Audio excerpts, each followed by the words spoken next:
As people grow older, many parents wish for their children to demonstrate filial piety. However, it's important not to engage in what could be considered moral coercion of your children. Some parents, in their efforts to provide a better life for their children, inadvertently attempt to manipulate them morally. They demand unwavering obedience, seeing their children as mere extensions of themselves who should comply with their every wish and arrangement. When children begin to show signs of independence and attempt to break free from this control, these parents may resort to emotional manipulation, insisting that children must make sacrifices and conform to their desires. Whenever children express their own will, these parents often lament the sacrifices they've made and the hardships they've endured, accusing their children of ingratitude. In truth, such parents exaggerate their own role and importance, while overlooking the fact that their children are individuals with the right to make their own choices. Although parents invest significant amounts of time, money, and love in raising their children, it is unreasonable to expect eternal gratitude and unquestioning obedience. To build a healthy and harmonious parent-child relationship, it's crucial to avoid using parental authority to suppress children or control their lives. Instead, parents should strive to guide gently, engage in open dialogue, and allow their children to voice their opinions and offer honest critiques. Another key aspect of a healthy relationship is not undermining or questioning your children constantly.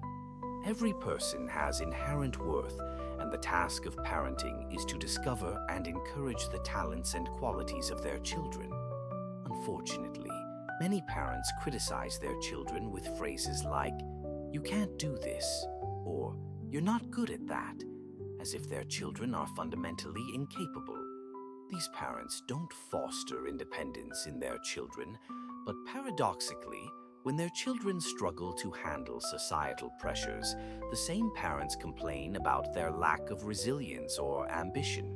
Much of a child's character and self-understanding is shaped by their upbringing and the guidance they receive from their parents. When children are constantly undermined and criticized, they may grow up feeling powerless and unsure of their abilities, never fully realizing their potential or discovering what they enjoy because their growth was stunted by their parents' negative reinforcement. Moreover, some parents mistakenly believe that enduring criticism and hardship builds resilience, but in reality, harsh criticism from parents can cause lasting damage, fostering resentment and creating emotional distance. Loving your children means respecting them, acknowledging their feelings, and providing positive guidance, rather than using them as outlets for your own frustrations. The parent-child relationship is a precious gift from heaven. How to make this bond strong and nurturing is a question every parent must consider and learn to answer throughout their lives. As parents, we pour our energy and love into our children, hoping for filial piety in our old age. However, filial piety is not an inherent trait. It must be cultivated and guided in a positive direction. This requires avoiding unjust criticism and emotional manipulation. Replacing criticism with respect and encouragement is essential for a healthy parent-child relationship. Support your children's growth with patience and understanding. Recognize the pressures they face and show them empathy and compassion. Create an environment of open communication and engage in honest, equal dialogue to resolve conflicts. As parents, let's commit to changing how we interact with our children now. Instead of complaining and blaming, focus on understanding and supporting them. Only by improving ourselves can we earn our children's respect and cultivate genuine filial piety. Remember, the warmth and harmony of a family require the collective effort of every member.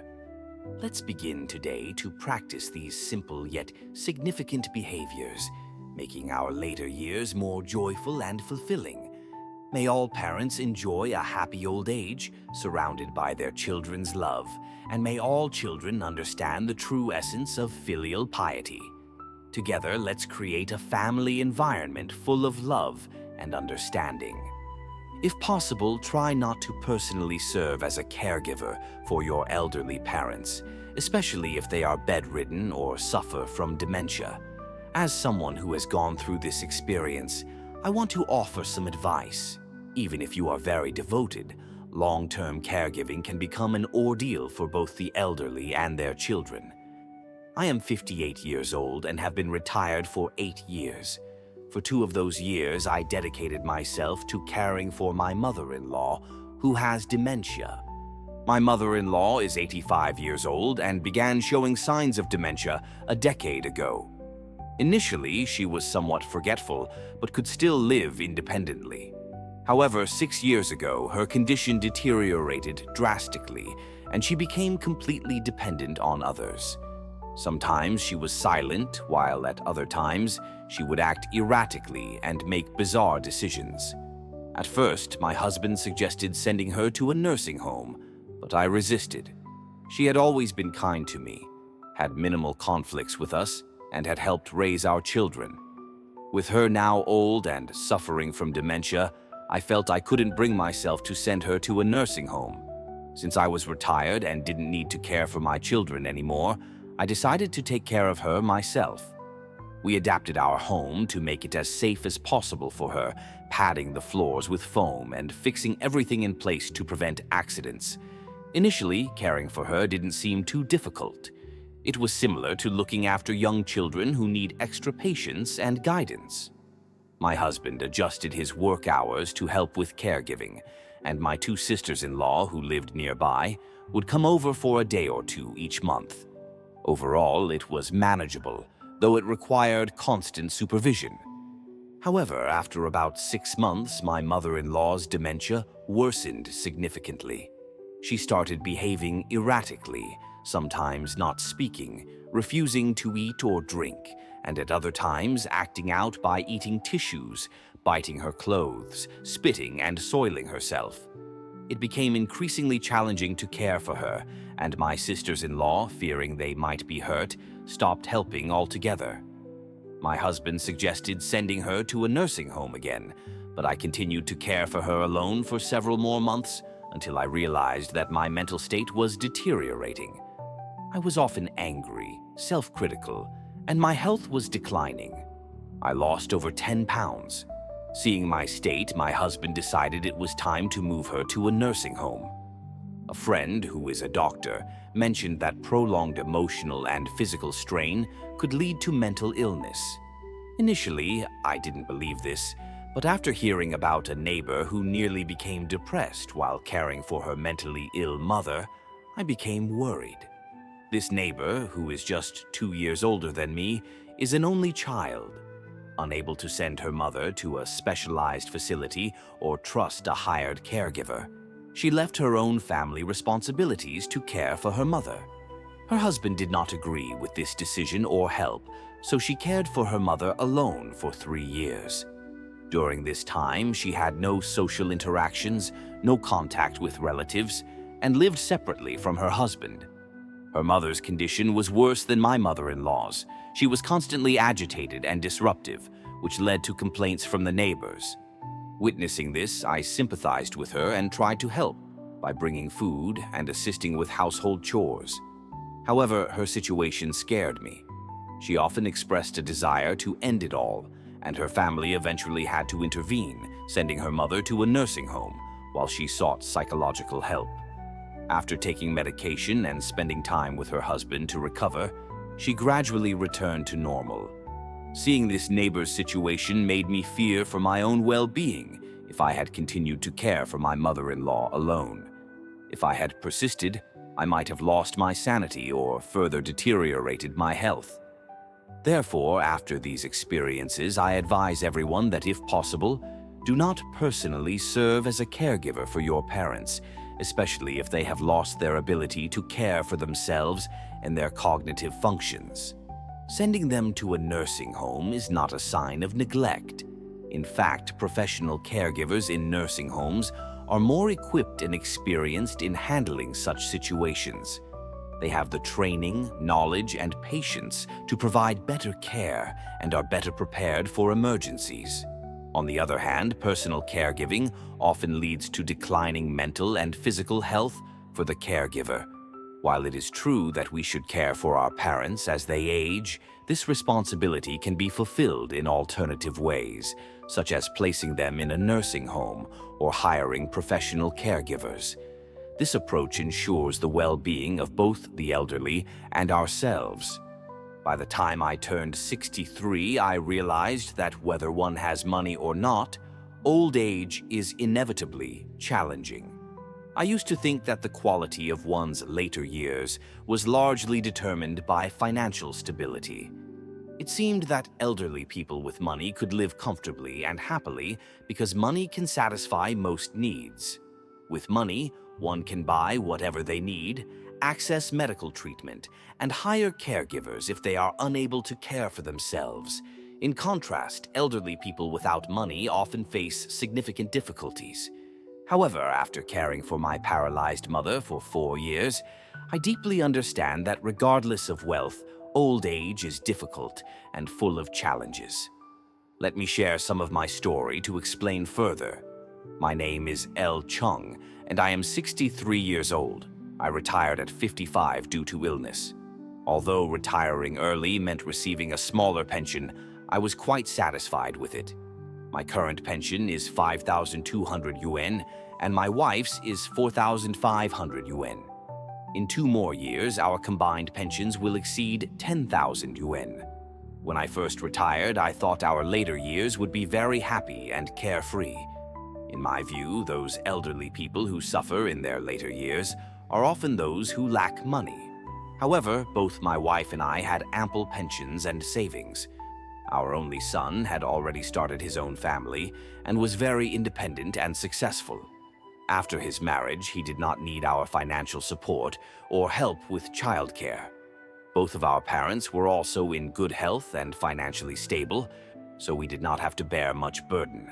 My parents were retired workers with pensions even higher than ours, and my wife's only remaining parent, her mother, was cared for by her younger brother. Thus, the first few years of retirement for my wife and me were very enjoyable. We traveled, sang, danced, and socialized with friends. Life was relaxed and joyful. However, this happy period did not last long. A family crisis disrupted our carefree life. 5 years ago, my 83-year-old mother accidentally fell and became partially paralyzed. She could no longer care for herself. Initially, my wife and I were busy taking care of her, but we later hired a caregiver. My elderly father also helped with her care, so we had some relief. Usually, the caregiver and my father looked after her, and my wife and I would visit once or twice a week, or take over during holidays when the caregiver was on leave.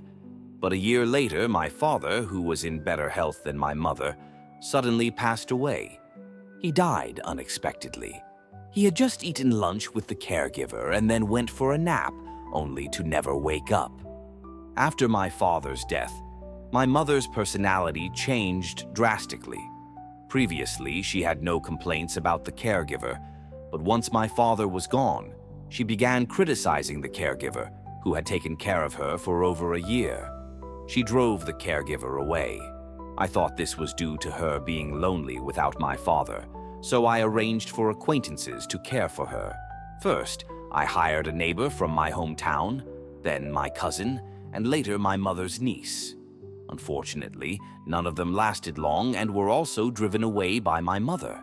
Eventually, we ran out of options and moved back to my parents' home to care for my mother ourselves. To my surprise, my mother was satisfied with us taking over. However, my wife and I faced a lot of difficulties. We could no longer be as free as we were after retirement, going out at will. Our daily life revolved around caring for my mother. Each morning I had to change her diapers while my wife washed her face and brushed her teeth. I would then prepare breakfast while my wife fed her. After meals, I would take my mother out in her wheelchair for some fresh air and a walk. In the afternoons, I had to bathe her and turn her in bed, occasionally massaging her back. The most painful part wasn't the physical labor, but assisting her with bowel movements. Those who have cared for paralyzed elderly people know that while helping with urination is manageable, bowel movements, especially when constipated, are torturous. We had to use enemas and assist manually. My wife was most fearful of this. She would gag at the smell and lose her appetite. Initially, I could handle it, but over time, assisting with her bowel movements also became distressing. In the past 2 years, things have improved a bit. My mother seemed to understand our hard work and became more cooperative. My wife and I are also aging and unable to handle all the caregiving tasks, so we hired a caregiver to assist during the day, handling bathing, bowel movements, and walks. We took over buying groceries, cooking, and providing evening companionship. From these 4 years of caring for my paralyzed mother, I realized that whether one has money or not, old age is tough. Despite having a good pension and a successful child, the severity of my mother's illness proved that money cannot solve all problems or alleviate all suffering. Although having money allows us to hire caregivers, some elderly people, like my mother, still need personal care. Ultimately, children must take on the caregiving role. Caring for an elderly person involves suffering for both the caregiver and the elderly person. My mother, who has been bedridden for 5 years, cannot do anything she wants. She is confined to bed or a wheelchair, watching TV or sleeping. Eating and drinking are no longer comfortable. She needs everything to be prepared and fed spoon by spoon. She no longer experiences the pleasure of chewing or tasting food and occasionally chokes. To maintain her health, she takes numerous bitter medications before and after meals. But the worst part is the lack of control over her own body, living daily without dignity or autonomy. So, having money doesn't necessarily ensure a comfortable and carefree old age. It might allow for a slightly better quality of life while still healthy, but when one is ill or paralyzed, the pain and suffering remain unavoidable. No amount of money can keep our bodies young and healthy forever. Although the inevitable decline in old age cannot be reversed, we should not panic or be afraid. Regular exercise and maintaining health in youth can delay the onset of old age and reduce illness, allowing us to face later years with fewer problems. Thank you for watching. I hope today's sharing has touched you. For those who haven't subscribed, don't forget to click subscribe so we can accompany you every day. Let's grow together, find happiness, and age gracefully. See you next time.